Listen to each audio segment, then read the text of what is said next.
Jen. Thanks so much for joining me on this webinar. Thanks. Good to be here.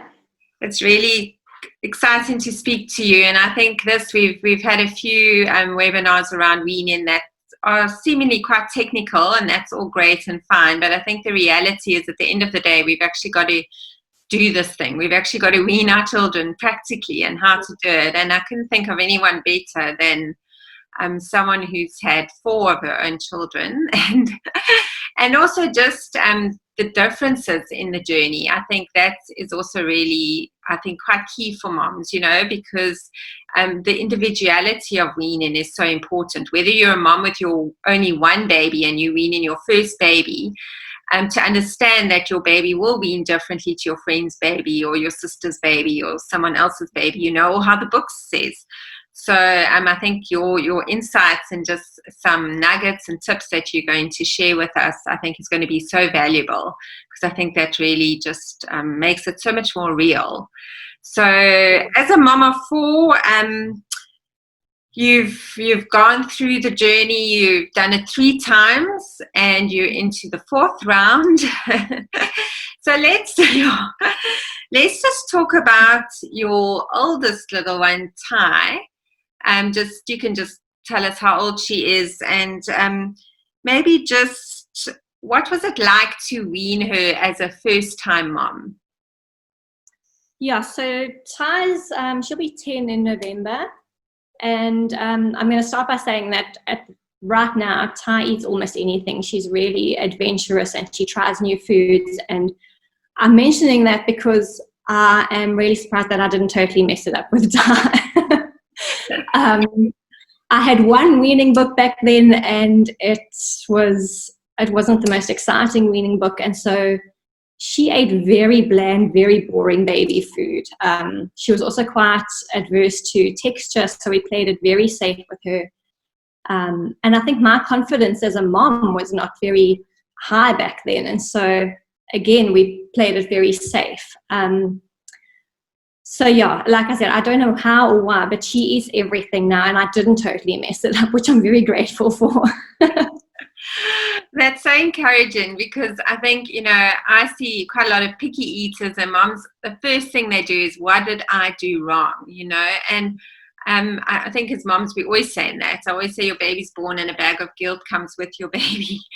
And it's just lovely what you say there, is that you didn't get it all right, if you look back now and that, but you have a 9-year-old becoming 10 soon that eats such a variety. And that, was there a point in your journey with her where you noticed there was a bit of a shift in your kind of, that you started quite bland and you took it quite slowly? And was there a point when you felt you could kind of just relax a bit with her, or did that more happen when number 2 arrived?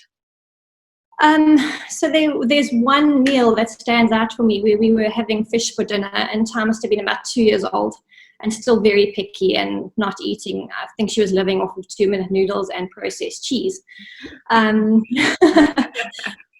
Eating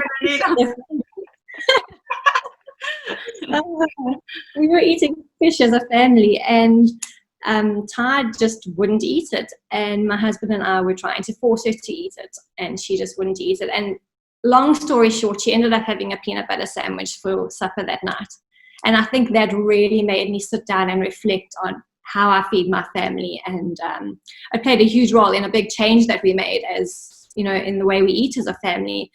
But for me, that was a big change in the way that I feed my kids. Okay. Yeah, it was the start of a journey for us. And I suppose at quite a good time, because at that point you would have been thinking about your second. When was Keats born? Yeah, so Keats I think I was pregnant with Keats at the time. Okay, all right. So she came into the world, and you then kind of Well, maybe before we start talking about her, the one thing I just want to ask you, especially as a first-time mom, is that we get a lot of messages and there's a lot of noise out there with regards to weaning. And you mentioned you have found one weaning book. There wasn't a lot of options of variety, and you were quite nervous and that.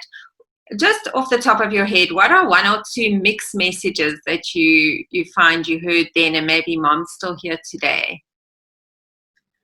So without a doubt, I think the timing of starting solids is huge. Even now, I posted a picture on social media of Miley eating her first meal, and I got so much flack for starting her at 4 months of age. And I think that's what moms are dealing with. Yeah. Still. Yeah, and it's so sad because it's so not necessary. And I really think that the medical profession are to blame because we can't just take one stand united on it. How can everyone out there take, kind of one message from a mix of messages, and also the guilt that goes with those messages?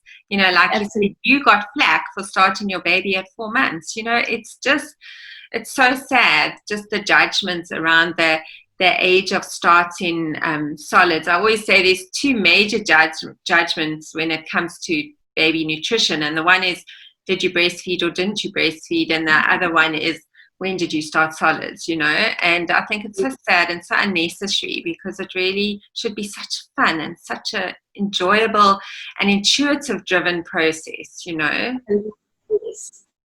So tell me, Keats came, she was your second born, and how was, after having this revelation of your fish meal and peanut butter sandwich, how did it change with regards to Keats and how you weaned her? So I think by the time Keith started eating, I'd become a lot more relaxed in how my children eat, and putting less pressure on each individual meal really helped for me. And seeing their nutrition as a whole, and especially in the weaning phase, realizing that bowl of butternut is not the be all and end all for my child on that day. That their milk is still important, and any other meals that they would have. But I think also just seeing Keats as an individual person and with her own needs and her own little cues that she would show, and just learning to read her is what really made it easier. Okay. And did you find that obviously you'd had like a moment of like looking at how you'd done it with Ty, and then you had Keats and you were, like you say, reading her cues. Did you find that having Ty eaten already also kind of changed the way you worked with Keats in a way of speed of introduction? Yeah, so I think having another little one eating with you as a family naturally changes the way you eat as a family, because suddenly Phil and I weren't eating crazy hot curries, and just by doing that we could slowly introduce our family meal to Keats very easily, whereas when Ty was a baby I wasn't even thinking of doing that yet. Okay. So you adapted your family meal a lot quicker with Keats. Absolutely. Okay. And does Keats enjoy her food today? How old is Keats? Keatsy's just turned 7, and yeah, she really eats well. Okay, and loves her food and her textures and her variety. Absolutely, yes. That's amazing. So then you went and had your little boy, your one and only little boy. Tell us about him and your weaning journey with him. And it's just interesting, you've had the 2 girls, went through that. Then there was a bit of a gap. You can maybe just explain the gap. And then you had your little boy, Levi. Just share that story with us. So, yeah, we've got a 4-year gap between the girls and then Levi. Levi, as you say, is our only little boy, and it's been quite adventurous raising a little boy right from the beginning. Lakey started with we call him Lakey, his second name is Lake. Started with a NICU journey, which was a whole new thing as a mom, and so from the beginning our feeding journey was a little bit different, and honestly I thought it was ruined, but it wasn't. He is our most adventurous eater. He's fun and easy to feed. he literally jumps with joy when I go grocery shopping, because then there's going to be food in the house. And yeah, it's been an absolute pleasure to feed and a nightmare all at once because of the amount of food that he eats. And he's only how old? He's 3 in a few weeks' time. So you've got many years of feeding. You need a separate fund to feed and Levi. Oh, shame. And he likes the good stuff too. He wants the blueberries and the raspberries and the cherries and the salmon. So just like looking now at your 3 who are 9, 7, almost 3, the currently just in the environments as they've been weaned, so they were successful weaners, whether they looked like they were going to be successful or not, they've done a wonderful feeding journey up to now, even though you had a picky eater with your Thai, and then a challenge because of the NICU stay with Levi. They've managed to really enjoy food. Could you maybe just think of 1 or 2 things that you feel you did good enough as a mom? I always talk about the good enough mom in the kind of journey of the last few years of food journey, not necessarily just the weaning. I think for us, I've got a bit of a history with food, and so from when we got married and started a family, and especially after our fish and peanut butter meal, we just really looked at the way we eat as a family and the celebration that food is. And I think we've really tried to instill that in our children from the beginning, that food is a beautiful journey and a beautiful part of being together as people. And yeah, I think our meals really are enjoyed as a family right from the beginning. And I hope that that's played a role in the way that my kids eat and enjoy food. I'm sure it has, I'm sure. And do they enjoy participating in food preparation, when and how it happens? And too much. They're very engaged. Oh, that's wonderful. And now your little baby girl, Miley, she, you kind of going for the 4th, and you think you've got this waxed, you've had your revelation, it's all great, and you're on this journey. You think, what else could be thrown at me? You've done the picky eater, you've done the NICU stay, and now you have this little one, and you think that's fine. There won't be anything that can happen that will throw you off course. Was it the case with Miley? And then you introduced peanut butter.